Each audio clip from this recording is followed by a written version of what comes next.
Sejam bem-vindos à TV Púlpito do Sertão Reformado.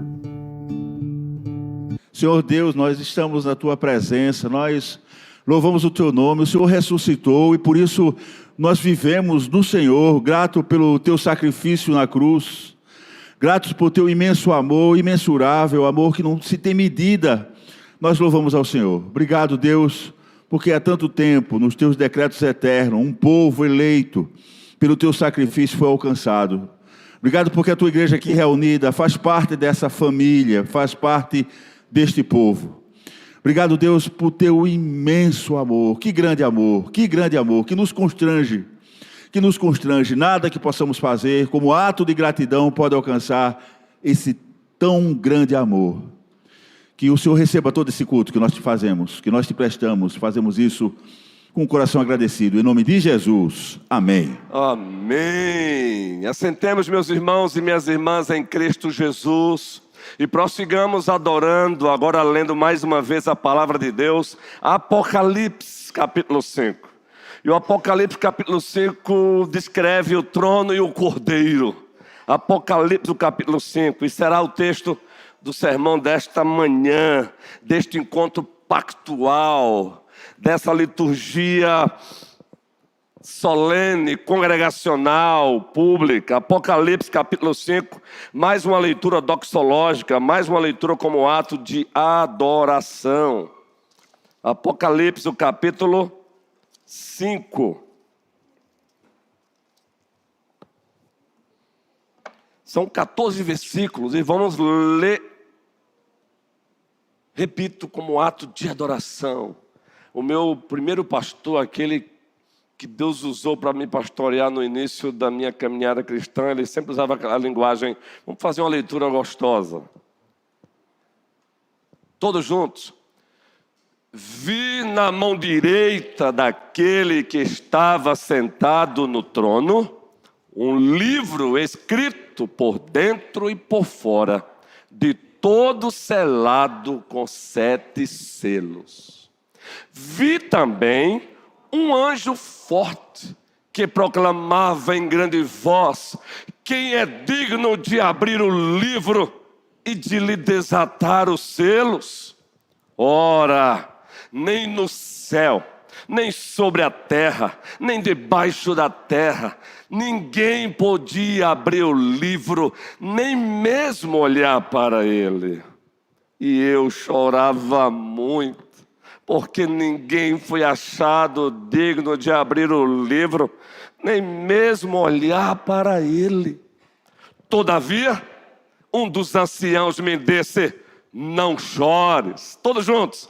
Eis que o leão da tribo de Judá, a raiz de Davi, venceu para abrir o livro e os seus 7 selos. Aleluia. Então, vi no meio do trono e dos 4 seres viventes, e entre os anciãos, de pé, um cordeiro, como tendo sido morto. Ele tinha 7 chifres, onipotência, bem como 7 olhos, onisciência, que são os 7 Espíritos de Deus, enviados por toda a terra, onipresença.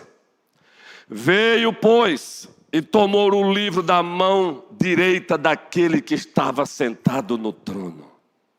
E quando tomou o livro, os 4 seres viventes e os 24 anciãos prostraram-se diante do cordeiro, tendo cada um deles uma harpa e taças de ouro, cheias de incenso, que são as orações dos santos.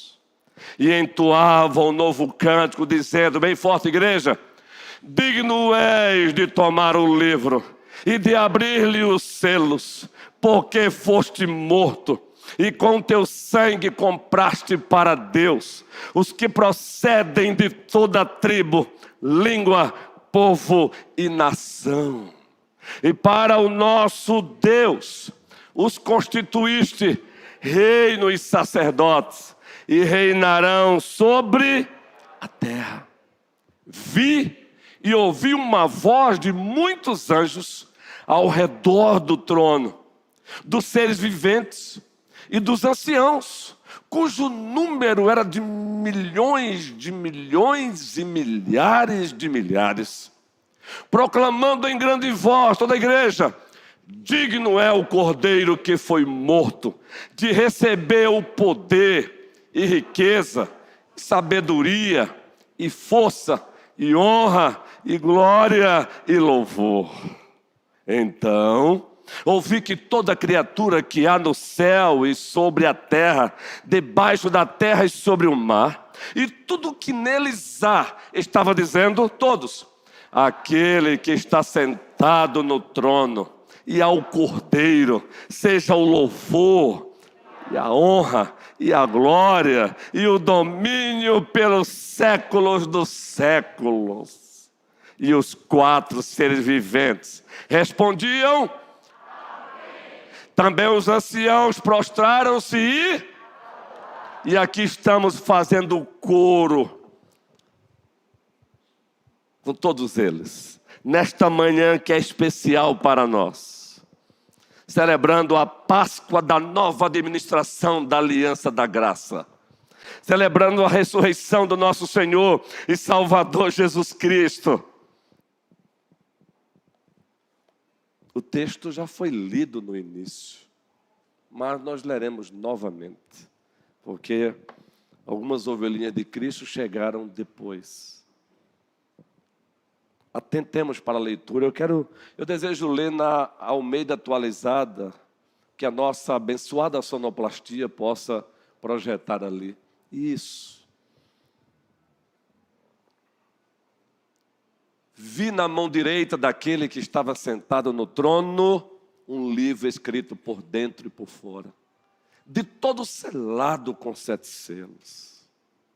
Vi também um anjo forte que proclamava em grande voz: quem é digno de abrir o livro e de lhe desatar os selos?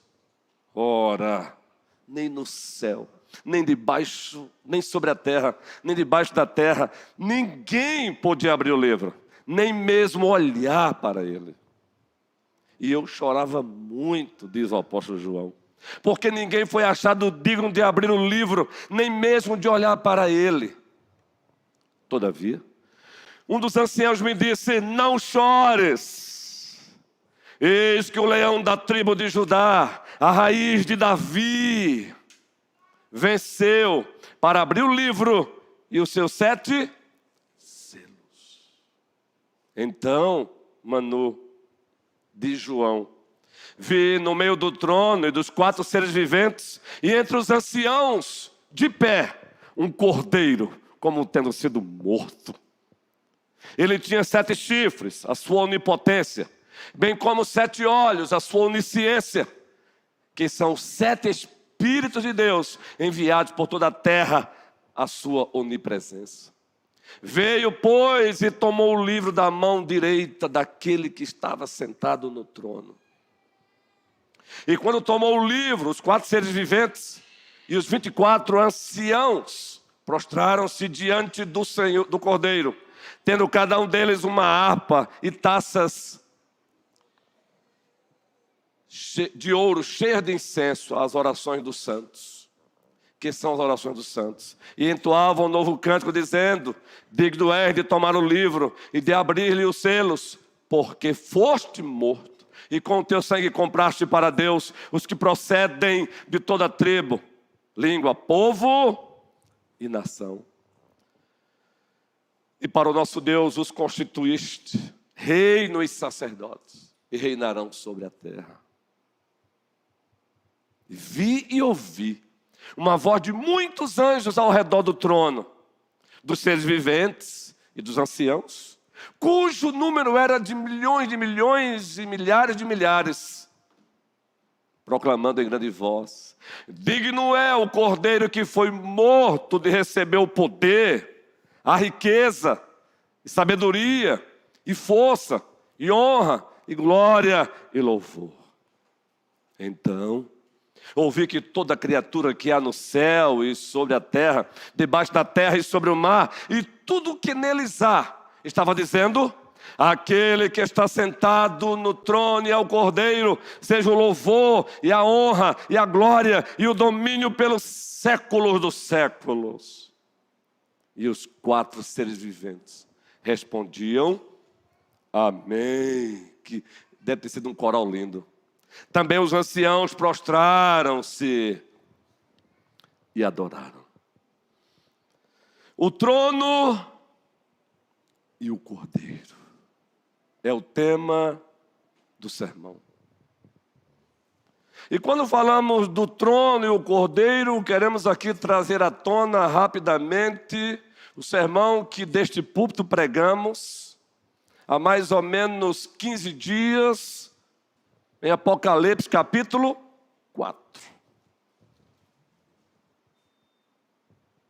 O trono sempre esteve ocupado e estará para sempre. Esse foi o tema do sermão que deste púlpito pregamos há 15 dias mais ou menos. O trono sempre esteve ocupado e continuará para sempre. Apocalipse capítulo 4.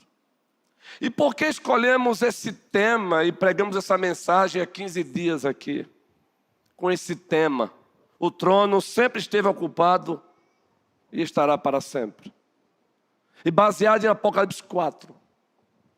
Porque nos capítulos 4 e 5 de Apocalipse, aproximadamente 17 vezes aparece a palavra trono. Aproximadamente 70 vezes só em Apocalipse aparece o vocábulo ou verbete trono. E isso deve nos chamar a atenção. Já dissemos aqui que em hermenêutica bíblica reformada, uma boa exegese, ela nos leva a prestar atenção nas repetições. Então imaginem, só nos capítulos 4 e 5, aproximadamente 17 vezes, o verbete trono aparece. Por isso que escolhemos a temática aqui do sermão que pregamos há 15 dias. O trono sempre esteve ocupado e estará para sempre.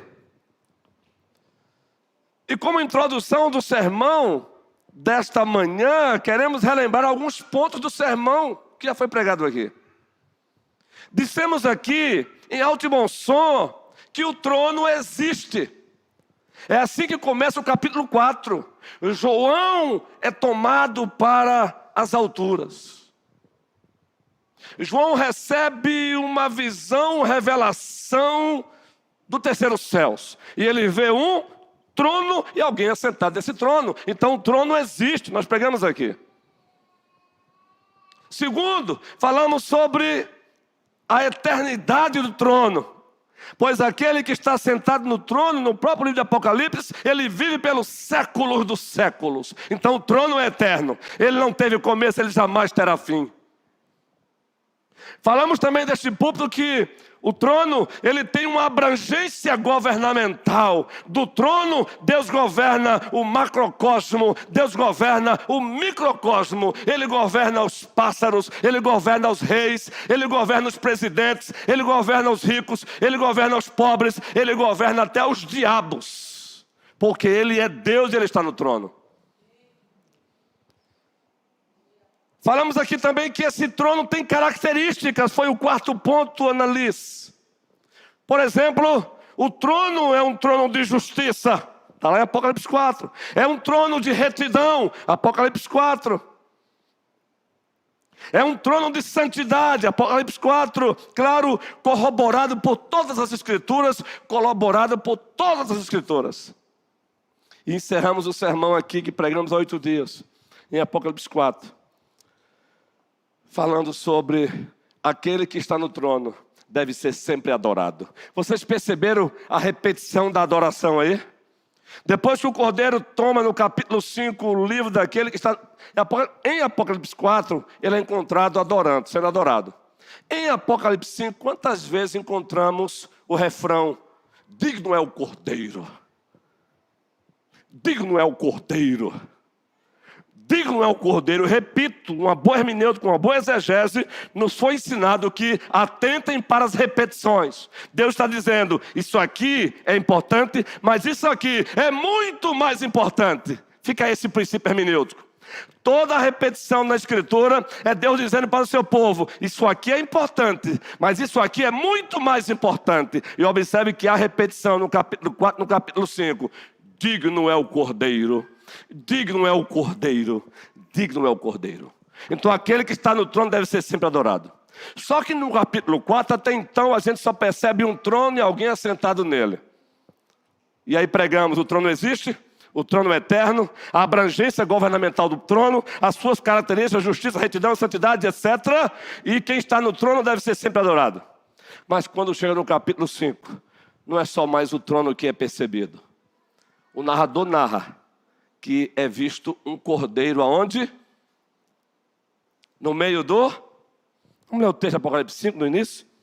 Vi na mão direita daquele que estava sentado no trono um livro em forma de rolo, escrito por dentro e por fora e selado com 7 selos. Vi também um anjo forte que proclamava com voz forte: quem é digno de quebrar os selos e abrir o livro? E aí depois que o narrador narra que não foi encontrado ninguém, aí o anjo continua no versículo 5: não chore, eis que o leão da tribo de Judá, a raiz de Davi, venceu para quebrar os 7 selos e abrir o livro. Aí agora ele narra: então vi no meio do trono e dos 4 seres viventes, ele vê quem? Ele vê um cordeiro. Agora não é mais o trono, é o trono e o cordeiro. Daí a temática desta manhã: o trono e o cordeiro.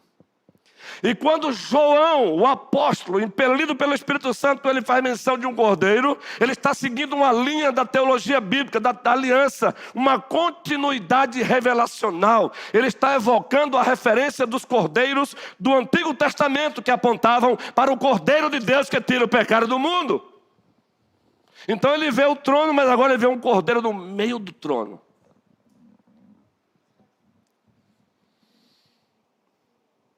Preste bem atenção. Ele vê aquele que está no trono. Ele vê naquele que está no trono agora um livro que faz referência a um testamento. É como se fosse uma escritura. Faz referência a um plano que tem começo, meio e fim. Só que esse livro se encontra selado com 7 selos. Mas de repente diz o texto que é encontrado um cordeiro digno de tomar esse livro, digno de receber essa herança, digno de executar esse plano, digno de governar, digno de reinar. O que o primeiro Adão não fez, aquele que foi encontrado, o procurado, o encontrado e agora adorado, o Cordeiro de Deus, diz o narrador, ele se tornou digno de receber o livro, de pegar o livro, desatar os seus selos e executar todo o plano ali. É o que nós percebemos em Apocalipse. Aquele que está no trono com um livro na mão, um testamento, um plano, um contrato, um pacto. Nem em cima no céu, nem embaixo na terra, ninguém foi achado digno de tomar aquele livro. Por isso que João chora. Mas o narrador continua e diz: não chore, João, porque olha, o leão da tribo de Judá, Gênesis 49, a raiz de Davi, 2 Samuel 7, ele venceu. E ele se tornou digno de tomar o livro. E em seguida, depois de tudo isso, o que aparece é a adoração. A adoração. Digno é o Cordeiro. Digno é o Cordeiro. Os 4 anciãos adoram. Ou melhor, os 4 seres viventes é uma classe hierárquica de anjos, adoram. Os 24 anciãos, e aí nós temos 3 correntes. Eu não vou aqui estar me atendo a isso agora. O objetivo não é esse. Qualquer uma delas não vai fazer diferença.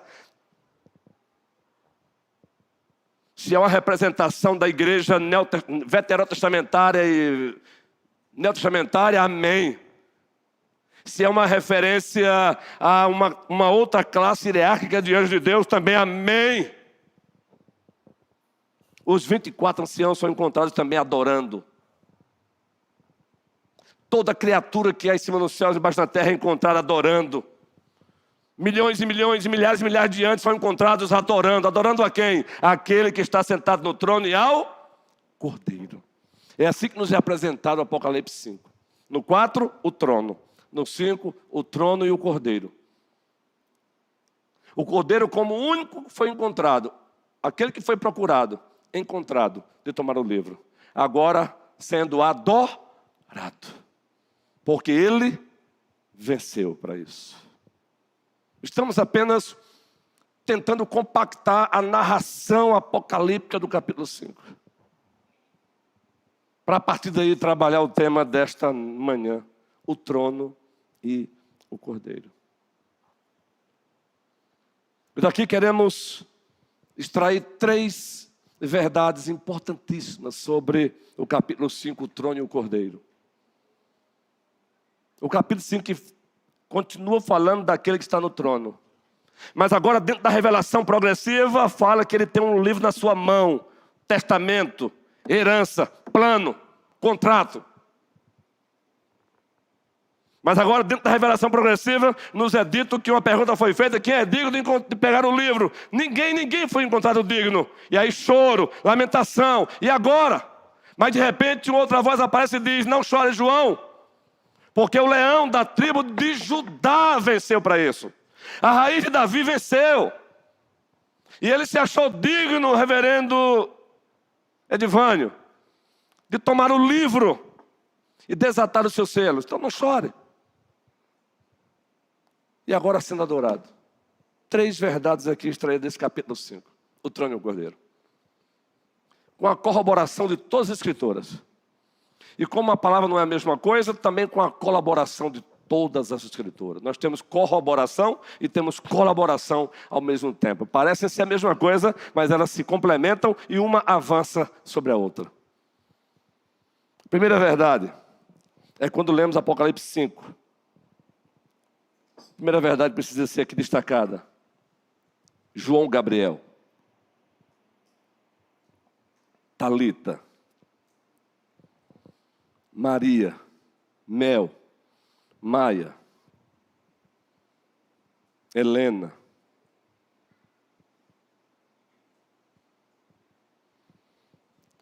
É que a base absoluta da nossa existência é o trono e o Cordeiro. A base absoluta da nossa existência é aquele que está no trono e o Cordeiro. Como é que é, pastor? Como é que essa verdade consegue ser percebida aí nesse texto? Você percebe sim. É porque, preste bem atenção, a exegese, a hermenêutica, a homilética, ela tem tantas nuances, ela tem tantas facetas. E se você não as conhecê-la, você, às vezes, você mesmo se complica.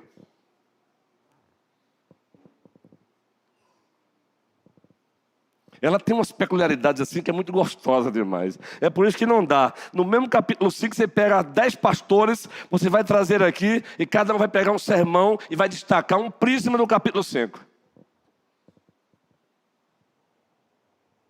Eu disse que a primeira verdade aqui é que a base da nossa existência é aquele que está no trono e o Cordeiro.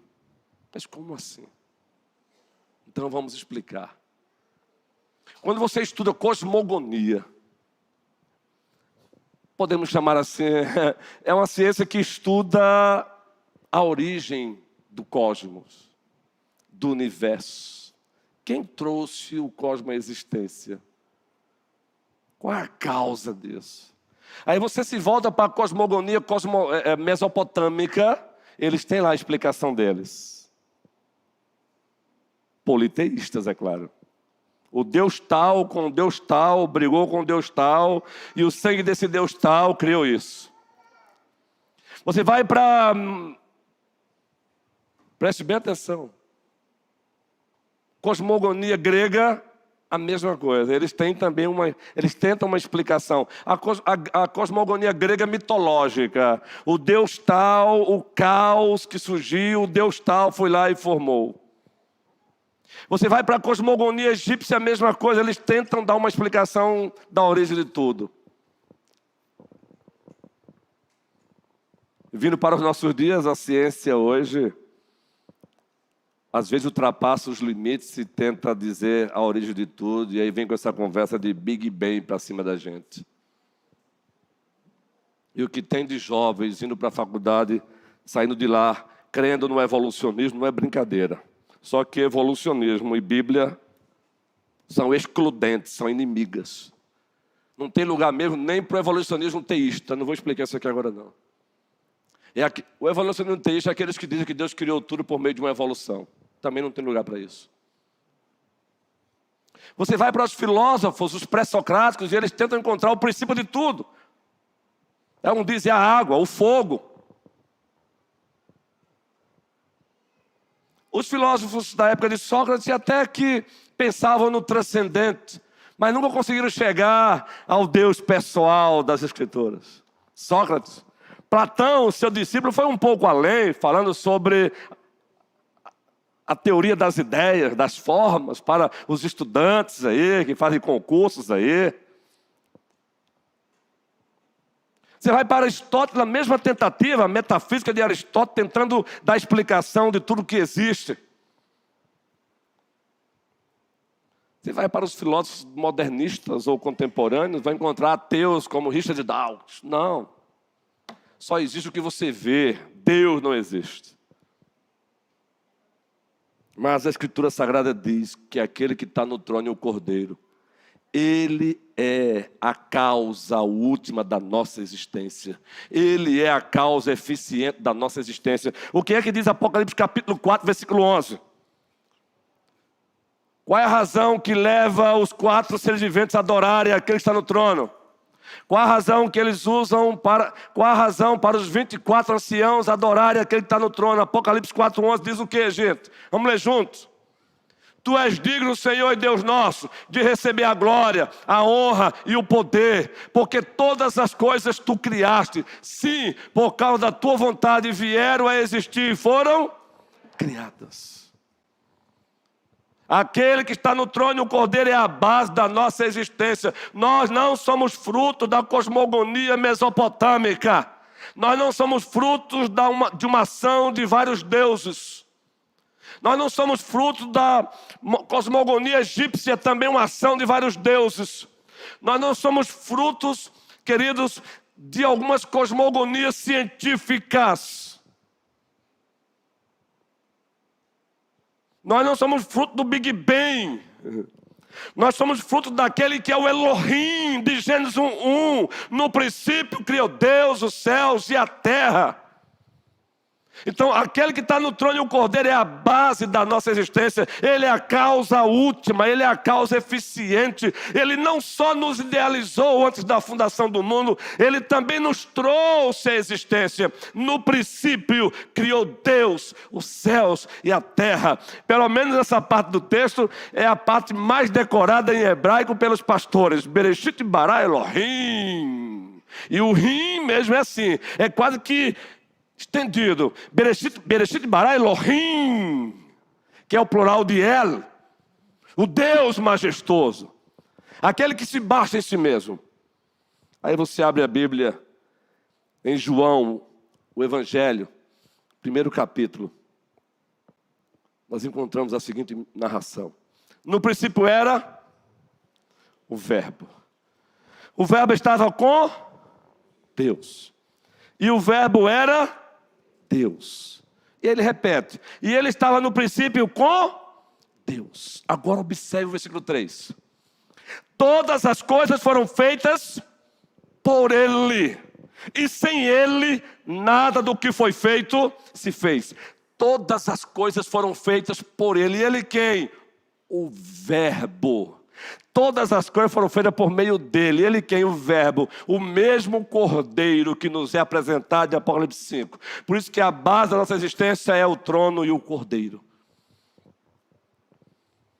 Você vai para Hebreus, o 1º capítulo, um texto lindo também.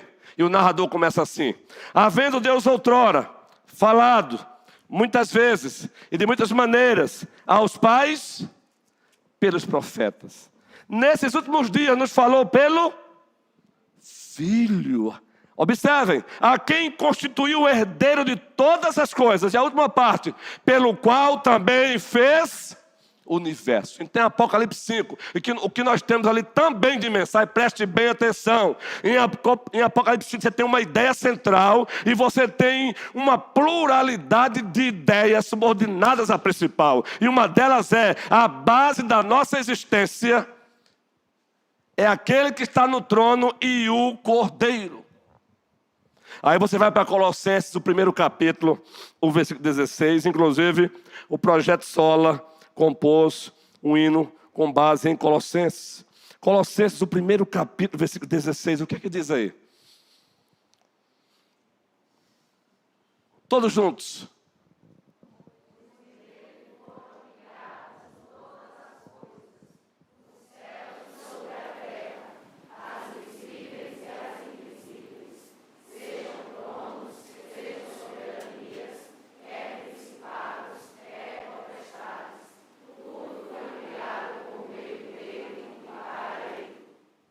Entende isso? A base da nossa existência é aquele que está no trono e no Cordeiro. Você existe porque aquele que está no trono, antes da fundação do mundo, te idealizou. Você existe porque aquele que está no trono e o Cordeiro, antes da fundação do mundo, te idealizou. E no tempo e no espaço trouxe você à existência. Gênesis 1, 26. Façamos o homem, a nossa imagem, conforme a nossa semelhança. Então, quando eu leio Apocalipse 4 e 5, meu coração se enche de gozo. Eu não sou, você não é um acidente cósmico. Você não é a evolução de um símios. Você não é a evolução de um princípio, do arquê. Você existe como sopro de Deus. Gênesis 2, formou Deus o homem do pó da terra, soprou nas suas narinas e o homem passou a ser alma vivente. Soprou Deus. É o que nós encontramos em Apocalipse 5. Subordinado à ideia central. E a ideia central para os 5 vai ser o segundo ponto desse sermão. O primeiro, a base da nossa existência é aquele que está no trono e o Cordeiro. E preste bem atenção. A nossa fé é uma fé num Deus triuno. E você encontra o Espírito Santo aqui sendo mencionado. O Cordeiro é visto tendo 7 olhos, que são 7 Espíritos, fazendo referência à plenitude do Espírito Santo. Tudo o que acontece, seja na criação, seja na providência, seja na redenção, é da parte do Pai, é no Filho e no Espírito Santo. Eu estou olhando para o sol ali, porque é a minha medida para que vocês não comam no sol. Mas se precisar, se chegar sol ali, não tem problema. A gente come aqui dentro, após o culto. Segunda verdade, e sendo bem compacto mesmo por conta do tempo. Mas antes da segunda verdade, você já agradeceu por isso hoje?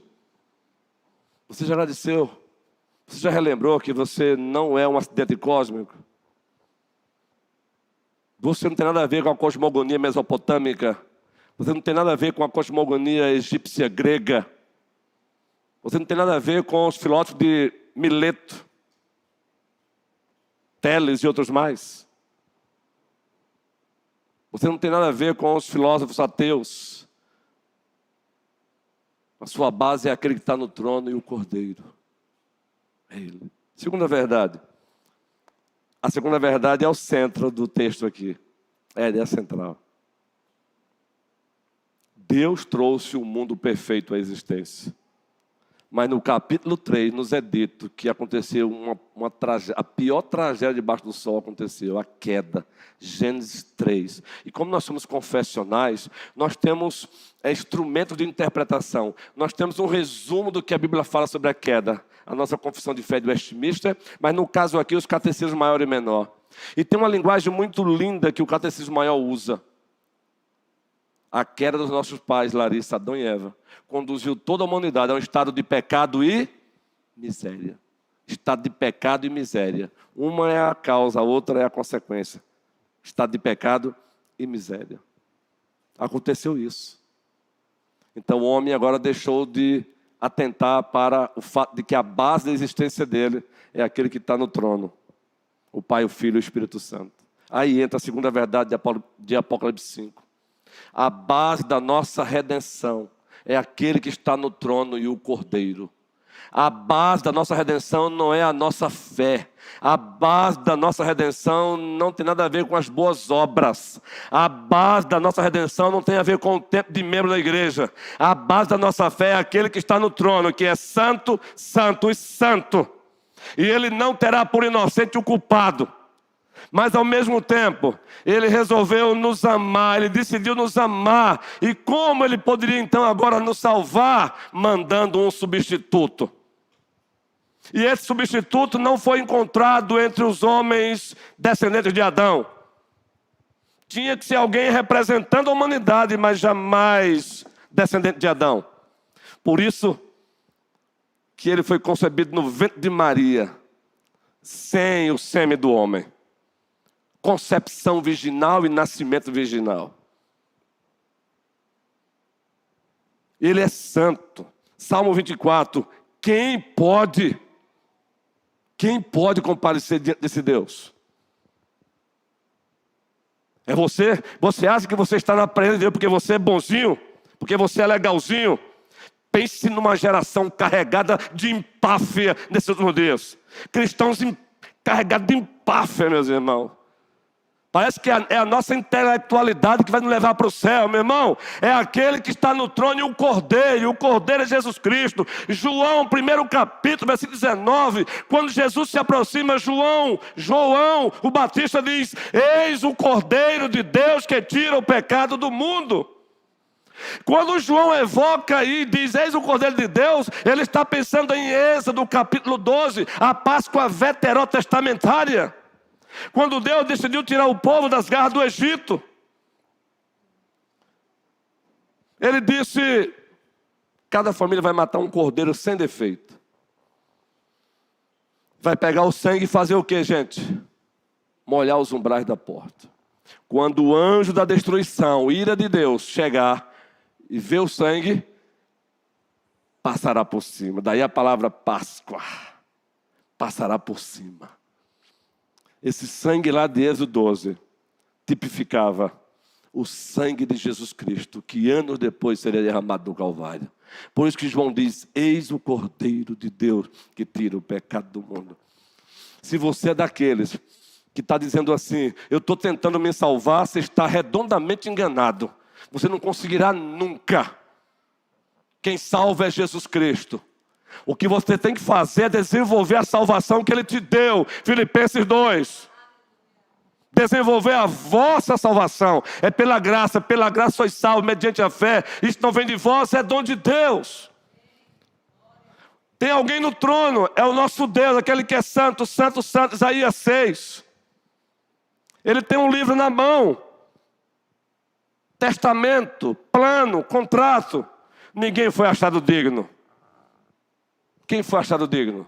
A segunda pessoa da Santíssima Trindade que armou a sua tenda entre nós. Por que ele foi achado digno? Porque ele obedeceu a lei perfeitamente. A mesma lei que ele legislou, ele obedeceu perfeitamente. Ele não transgrediu uma lei, seja em fora o íntimo, seja em fora o externo. Ele mesmo olhou para os seus e disse: quem é que me acusa de pecado? Todo mundo ficou caladinho.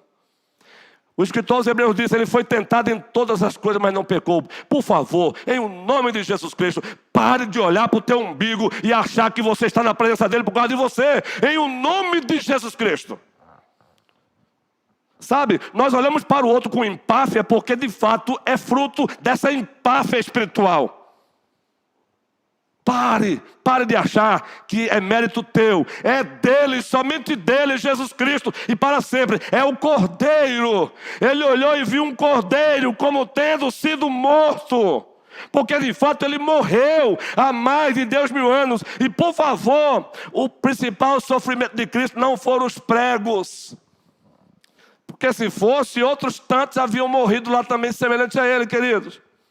Era uma morte para crimes hediondos. Era uma morte frequente em Roma. A principal dor de Cristo foi ele beber o cálice da ira de Deus. Você pode pegar todos os dicionários do mundo. Você pode pegar todos os dicionários de teologia e você não vai conseguir descrever o que é o cálice da ira de Deus. Então, por favor, baixe o nariz em nome de Jesus Cristo. Você não vai conseguir descrever o que é a ira de Deus. Agora, se você pelo menos percebesse um pouquinho, você baixaria o nariz e diria sempre: não a nós, Senhor, não a nós, Senhor, não a nós, Senhor, mas ao teu nome dai glória. Será que nós de fato valorizamos Jesus Cristo como ele precisa ser valorizado? Os puritanos costumavam dizer: só sabe o quanto Jesus é doce quem entendeu o quanto o pecado é amargo. Só sabe o quanto Jesus é doce quem entendeu o quanto o pecado é amargo. O pecado é tanto amargo que para Deus não salvar, ele só teve um caminho que ele decidiu: a morte do seu filho. A morte de Cristo não foi uma encenação barata. A morte de Cristo não foi um acidente, foi plano de Deus. Porque Deus amou o mundo de tal maneira que deu seu Filho unigênito para que todo aquele que nele crê não pereça, mas tenha vida eterna. Crianças, o narrador narra que quando ele entrega o seu espírito, o que é que acontece em seguida lá em Mateus 26, nos evangelhos? Trevas. Trevas na Bíblia representa juízo. Sabe o que significa? Naquele momento, o juízo que era para você e para mim está sendo derramado. Você não tem noção, eu não tenho noção, eu não tenho. A gente descreve numa teologia bíblica porque Deus revelou, a gente pega uma teologia sistemática e fala da expiação limitada de Cristo, mas eu penso que, pobre de nós não temos como descrever, queridos, aquele momento não. Às vezes até citamos a palavra dele mesmo: Eli, Eli, lama sabactane, e você acha que o que estava fazendo ele sentir dor ali era pregos apenas. Querido, o que estava fazendo ele sentir dor ali, aí é inexplicável, não temos palavra para explicar, nós só descrevemos o que Deus diz. Deus derramando juízo sobre o seu filho, que resolveu assumir o teu lugar, o meu lugar, em um nome de Jesus Cristo. Para de autocomiseração, para de coitadismo. Por isso que Paulo em Romanos diz que nele somos mais do que vencedores. Eu não posso me alongar porque eu estou preocupado com vocês, com o sol. Mas está bom. Está bom porque eu aprendi uma coisa em homilética, em hermenêutica e exegese. E quando você amadurece o ministério, é que você não pode achar que vai pregar toda a Escritura em um dia. Você não consegue pregar ela nem mesmo 20 anos numa igreja. Mas dói, você tem que compactar às vezes algumas mensagens.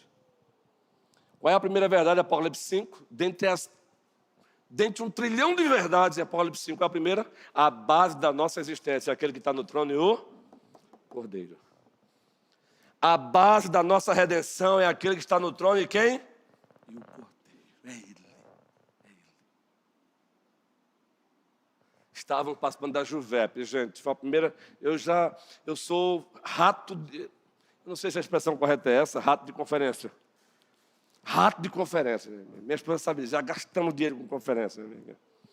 Uma por ano a igreja pagava, lá na Grande Recife, e as outras eu pagava. Rato de conferência. Deixamos de participar de conferência com frequência a partir de 2020 com a pandemia. Mas já nessa igreja aqui participamos de uma lá em São Paulo, em Pinheiros. Depois dessas, voltei a participar agora na Juvep. Já tinha ciência da Juvep, mas que benção. Porque é um outro objetivo a Juvep. É diferente da consciência cristã. O objetivo ali é revitalizar a igreja para plantar igrejas. Revitalizar a igreja, mobilizar a igreja para plantar a igreja. Sabe uma coisa linda que eu vi lá? Eu vi lá pastores presbiterianos, eu vi lá pastores batistas, eu vi lá pastores congregacionais, eu vi pastores da Igreja do Brasil para Cristo, eu vi pastores assembleianos, todos juntos no essencial, objetivando fazer discípulos, plantar igrejas, expandir o reino para a glória global de Jesus Cristo. Amados presbíteros, eu vi uma coisa linda lá. uma missionária que está no Timor-Leste. Colocaram ela ao vivo. Olha como a internet é bênção, né? E ela dizendo de onde vem o sustento dela, guerreiro. Ela é da Brasil para Cristo. Eu conheço essa denominação. Ela não é nova não, viu? A Brasil para Cristo é uma denominação antiga. Então, cuidado também quando você encontrar por alguém por aí. Cuidado com a empáfia. A empáfia cega a gente. A empáfia, ela gera bloqueio. É alguém, você é de qual igreja? O Brasil para Cristo? Gente, surgiu que de ontem foi, não, ela é antiga. É porque ela não tem por aqui muito, não. Acho que nem tem aqui na região. Sabe quem sustenta a irmã lá fora? Eu vibrei com aquilo. Uma igreja batista. Uma igreja presbiteriana. Tereza, Alencar e Carlos. Marta. Uma igreja congregacional. Olha que coisa linda, guerreiro. Essa co-beligerância tem lugar. Nós vamos continuar sustentando missionários presbiterianos, mas só presbiterianos? Não! Os missionários batistas também que precisarem da gente, vamos para cima, é obra de Deus. Nós não estamos construindo o império da primeira, nós estamos expandindo o reino de Jesus Cristo. E Deus tem mandado você para aqui, é para isso, viu? É para que você adore-o com o seu serviço, adore-o com o seu dízimo, adore-o com a sua oferta, porque este conselho tem tido cada vez mais visão missionária, em o nome de Cristo. Eu vou fazer uma afirmação aqui, porque eu já conheço um pouco o nosso conselho pastoral, os nossos colegas de ministério, não tenham dúvida, daqui para frente, nós vamos também apoiar, ainda que seja um missionário do Brasil para Cristo, está precisando da gente, meu irmão, Deus tem nos dado, está aqui. É um pouquinho para você, é um pouquinho para você, e o reino assim avança. Agora, claro, entenda em nome de Jesus Cristo, tudo tem que ter ordem. Tudo isso aí é feito via o colégio pastoral, porque senão vira desordem. Então vira baderna. Terceiro lugar, eu tenho que pular mesmo, correndo aqui. Quem é a base da nossa existência? Aquele que está no trono e o... Quem é a base da nossa redenção? Aquele que está no trono e o... Lá em Mateus 17, João, o monte da transfiguração, aparece Elias e Moisés. Aí Pedrão, ó, como sempre, o líder entre os líderes. É tão bom estar aqui, Senhor. Vamos fazer uma tenda. Aí de repente vem uma nuvem, teofania de Deus encobre Elias e tira de cena Elias e Moisés. Quem é que fica agora? Somente ele, Jesus. Aí uma voz chega e diz o quê? Todos juntos. Uma voz chega e diz: este é o meu filho amado, em quem me comprazo. Sabe o que Deus está dizendo? Elias foi um instrumento, Moisés também. Mas o Messias é ele, o meu filho amado. A Jesus Cristo toda a glória. É ele, é somente ele. É ele, por ele que eu estou gastando a minha vida. Eu confesso que eu amei esse congresso, porque sempre que eu vou para o congresso eu volto empolgado. E eu não nego para vocês, na caminhada às vezes a sua bateria vai descarregando. Alguns momentos eu chorei nesse congresso. E eu disse, não me deixar de participar mais de congresso nessa tônica não, Senhor. Não me deixa deixar de participar. Porque na caminhada às vezes a bateria descarrega, gente. Eu sou de carne e... se você beliscar, dói. Mas quando você vai para um congresso desse também, e você ouve colegas, e você escuta Deus falar o teu coração, você escuta um pastor que não conhece as tuas agonias. Por favor, está tudo bem comigo, viu? Não estou aqui, por favor, em nome de Cristo, por favor, tem que explicar isso aí. Só que vocês não têm noção da batalha de um pastor que quer ser fiel a Deus. Vocês não têm noção, eu digo de coração. E aqui não é para humilhar, não. Vocês não têm noção a batalha que é para um pastor se manter fiel na obra do Senhor. Porque as propostas para você chutar o pau da barraca são grandes demais. Aí você chega e escuta um pastor aqui que você já conhece, mas você não vê quanto dia diz: ei, você que está aí. Você que está aí, que está namorando até com pisar o pé no freio. Você que está aí, que está namorando até com... Ei, não. Deus te chamou, foi para a obra dele. Louvado seja o Senhor Jesus Cristo. E você percebe que não está sendo algo generalizado. Você percebe ali Deus colorido na tua frente. O Supremo Pastor diz: ei, cuidado com as propostas. Ei, cuidado com as propostas. Você sabe para que eu te chamei. Isso é muito gostoso, Rosa. Isso é muito bom, Beto. Presbíteros amados, essa mensagem é para você também. Ei, cuidado. Eu penso que foi o presbítero César. Em janeiro foi uma bênção aqui, né? Os presbíteros abençoaram a igreja. O supremo pastor da igreja, eu vou retificar. O que eu falo sobre mim, eu vou falar sobre eles. O supremo pastor da igreja usou poderosamente os presbíteros e abençoou a sua igreja, não foi? Uma bênção. Eu poderia citar aqui, fala de cada um que marcou. Cada sermão tem uma frase que você pega.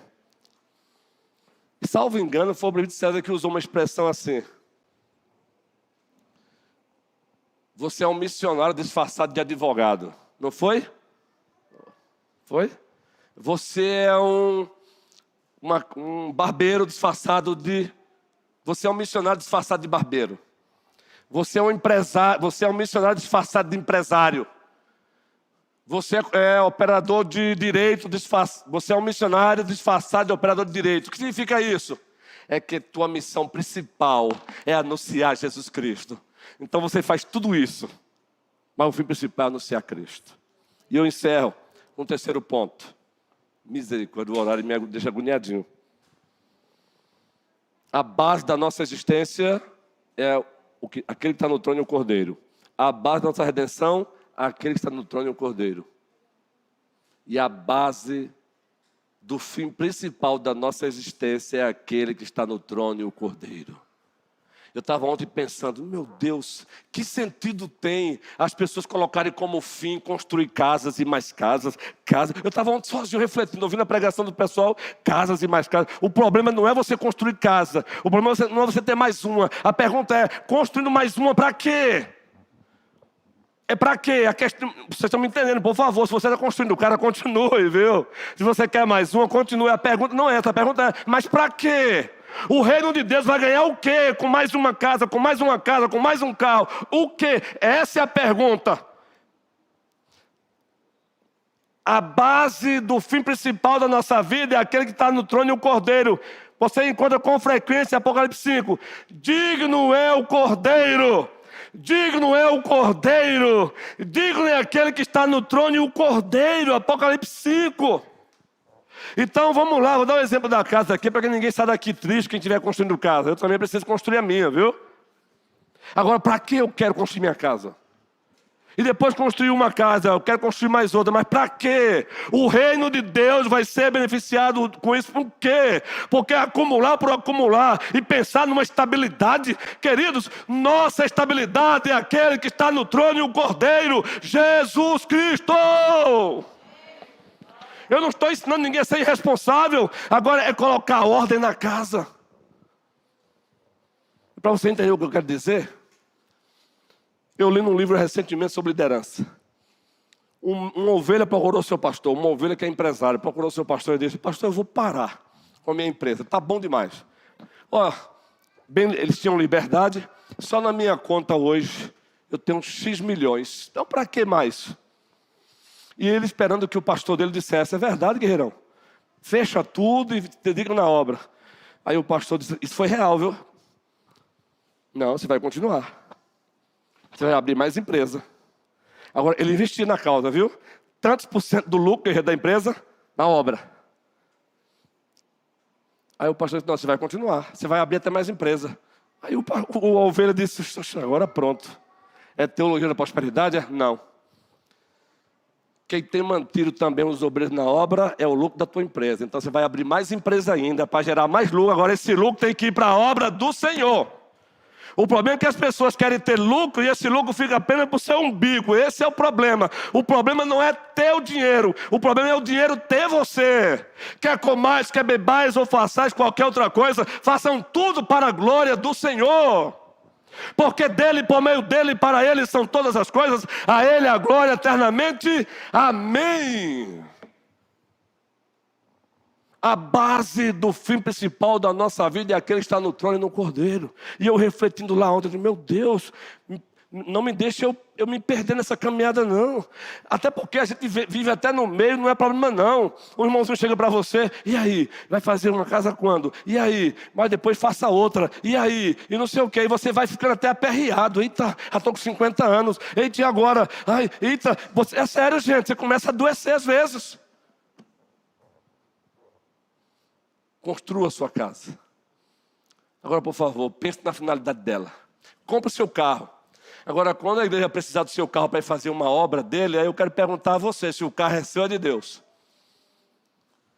Que o Senhor nos abençoe, que o Senhor nos ajude, para que vocês não comam no sol, com calor. Mas guarde isso. O trono e o cordeiro, número 1, aquele que está no trono e o cordeiro é a base da nossa existência. Número 2, aquele que está no trono e o cordeiro é a base da nossa redenção. Tiago de Juazeiro. Levanta a mãozinha aí, querido. Ei, Tiago, bora, garoto. Tu és precioso. Vamos bater um papo aí. Deus quer de você muito mais do que isso aí. Você sabe o que eu estou falando, né? Deus quer mais, garotão. Você é precioso. Você tem habilidade.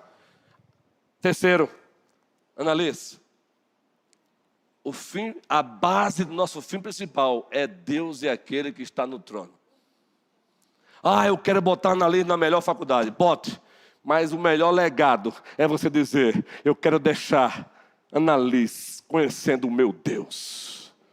Se ela vai ser um operador de direito, eu não sei. Se ela vai trabalhar de secretária doméstica, eu não sei. Se ela vai ser empresária, eu não sei. Mas o que eu mais desejo é que na minha velhice eu encontre a minha filha cantando: digno é o Cordeiro que foi morto, santo é o Senhor. Porque o valor dela não vai estar nunca no que ela tem, mas no que ela é, em Cristo, com Cristo e para a glória de Jesus Cristo.